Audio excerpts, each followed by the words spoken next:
welcome to another episode. This time we're in the Stronghold and we're going to do a building project for today's episode. So if you know and have played Minecraft before, you know that the Stronghold, it is a labyrinth of tunnels and rooms and everything, and you are after this place here where we have the end portal that gets us to the end. But it rather looks like a dungeon, something very, very, not very fun or anything like that. So I decided, like I have done for my other projects where we have renovated structures in Minecraft, I decided to go for a renovating project again and do it to the Stronghold this time. And I have a finished design with me in the form of a Lightmatic schematic because, like usual, I build everything in Creative first. And this build was rather fun, actually. I had a lot of time trying to figure it out because it was me building in a style that I am not used to. Instead of going for this rigorous and very sort of square shape that the Stronghold is already, I decided to go for natural shapes and made a sort of cave tunnel or something like that with a lot of lush and greenery. So it's going to be a fun project, I think, where we make, for the most part, this tunnel turn into a lush cave instead, or cave is the wrong, tunnel. Lush is also overgrown, I would say. Maybe overgrown is better. And of course we have all of the materials here, so I have collected all of the things that we will need, and it's a lot of stuff here. You're going to use a lot of stone. I'm going to use some of it around here as well, but nothing of the bricks. We have more stone. We're going to use some mud bricks as well, and of course a lot of greenery and a lot of different greenery as well. Some of them I'm going to just use with bone meal, so I can get a little bit of nice looking feeling in here.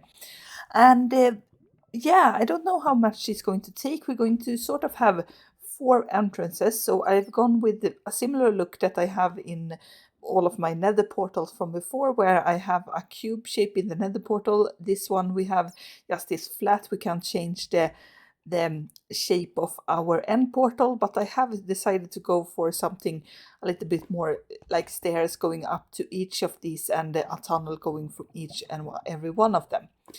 I am not going to I'm not going to change out all of the whole Stronghold because that's a little bit too big. So I have decided to sort of focus on the room here, the middle room that we have. I'm also going to focus on the tunnel over here to the nether portal, and everything else is just a little bit of a bonus, so we get a little bit more of a feeling, because doing just one of these corridors is not that great or fun to maybe make. So instead decided to go for a little bit more. So with that, we have all of the materials. I'm going to start by just chopping out all of the things that are in the way, because we are going to build a lot of this stuff around here.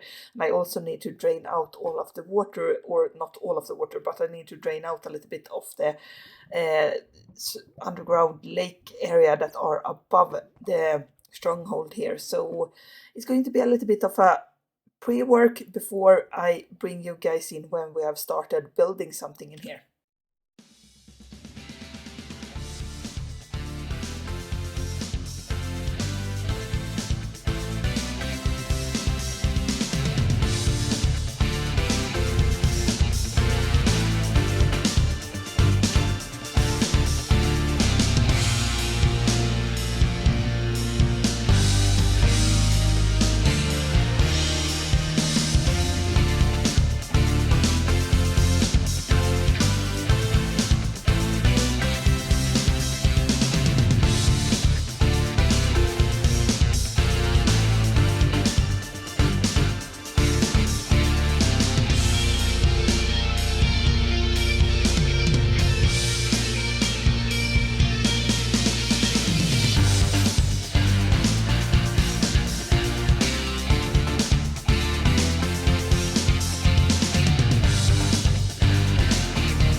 Okay, so our starting point on the Stronghold build is done, and I have built up most of the outer walls, this stone porch.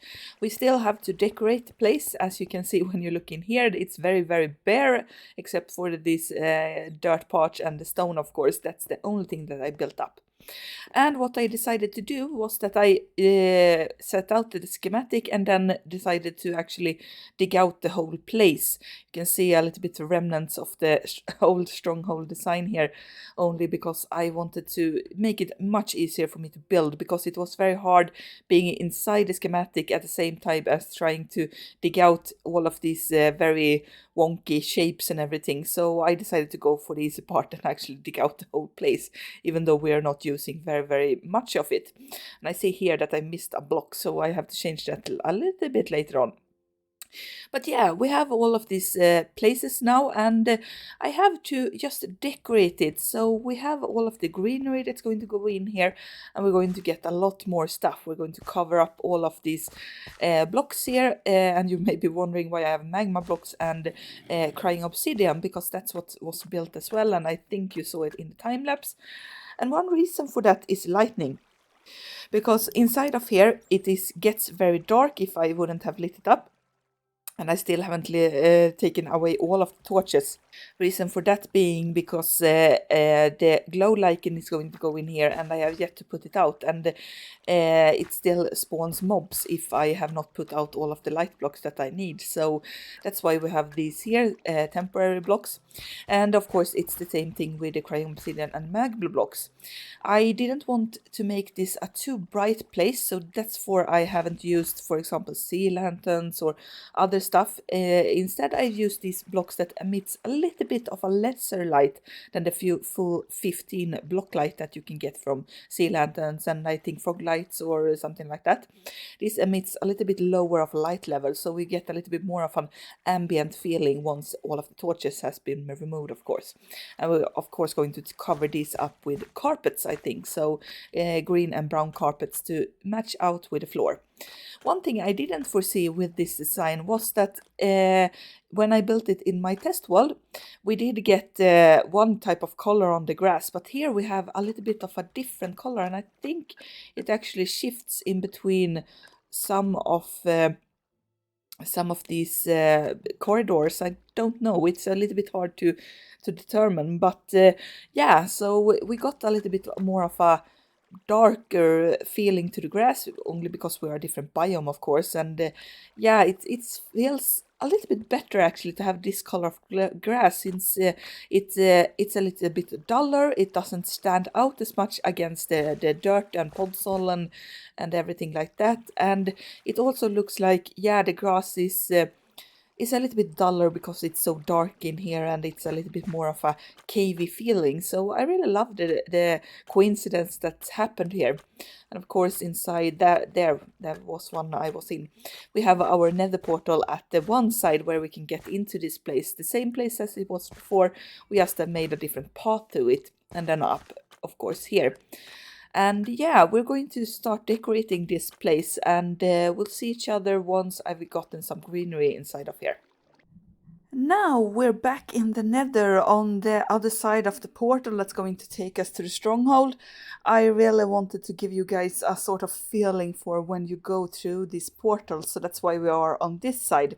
I have decorated everything, as you can see from my inventory. We have a lot of greenery, a lot of stuff that has been placed, not all of it, because as usual I miscalculate. Even though we have schematics and everything, it's still a little bit more than I need, and maybe I'm not using it on the right spots. But yeah, I want to go through the portal now and show you the fruits of our labor in today's episode. So the thing happening here is that we have this nice looking atmosphere where we have this greenery. Right now we have the portal that's going flinging around particles, but also particles from the spore blossoms, because I have placed in a little bit hidden, but these spore blossom have been here as well to give a little bit more of a feeling for the movement and everything like it. And like I said, I really love the greenery, and it looks so much better right now when we have all of this here. It's still not completely finished. I have tried and waited for all of the vines to go down, and yeah, we can see some of the things in the schematic. I can do it like this, so that kind of disappears. Okay, so for example here I need, I think, yeah, something like that, so we can get the vines to grow a little bit further down. In some places here we have vines that's going to grow down to the water, and yeah, it looks really nice, and I just love it like it is here. In this part of the cave I had a little bit of a water feature, because these caves, even though I have copied them, they are going to be a little bit different, since the inside of them is going to be a bit different. So here we have the main cave, where I have put a little bit of a dome shape, something like, I don't know for sure, but some lore part or something like why it's shaped like this. People maybe a long time ago found the portal, carved out this place, and then nature has become overgrown and tried to take over here again after it got into ruin. And here we have the other portal, or portal corridor I should say. So we have a little bit of the same things mostly. We have all of the same blocks and greenery, but it looks a little bit different, since I placed some of the stone features a little bit different, placed the leaves and everything, and then gone for different stuff. And everything inside of here is actually spawn proof. You can't really believe it when you see some of the dark spots, but yeah, it is. Only because we have strategically either placed the crying obsidian, or we have, for example, glow lichen around that have made this possible. So I really like this, and yeah, everything, like I said, looks different. Here we have a little bit more of a sort of stone feature with stalagmites and stalactites. Here I have put a torch at the end. I really want to remove that, but it gets too dark out there, so I have to come up with what I want to do, because we have, for example, this part here where the portal is rather natural, but the other pathways lead just to blank walls, so I need to do something about that and figure out what I want to happen. Inside of here we had the water feature as well. This one is a little bit of a something like a waterfall or something that drifts off and drifts into here. And then the last and fourth one we have here that have a little bit more stone, a little bit less of the greenery inside here. And here we also have a lot of the different colors for the leaves and everything. Here you can see it the most, and yeah, I really love it. We have jungle leaves and the vines that have changed colors. Azalea leaves doesn't do that, so it gives a little bit more of a different feel to this corridor as well. And of course the vines at the end, I've tried to go with vines at the entrance, since it feels like they conceal a little bit and gives another feeling for that this is overgrown and you can't really see beyond the spots here. So yeah, here we have everything for this episode's project. I really love it. It's one of the first things that I am not good at, I should say. I have not built a lot of organics and tried to make it look lush and everything, but I really enjoyed it. It's very easy to build it once you have the shape, because it's just spamming bushes and leaves and everything, and then it looks overgrown and looks rather natural. So yeah, I hope you have enjoyed this episode. If you did, consider leaving a like and a comment, maybe even subscribe so you don't miss those future episodes. We'll see each other in the next episode. Goodbye.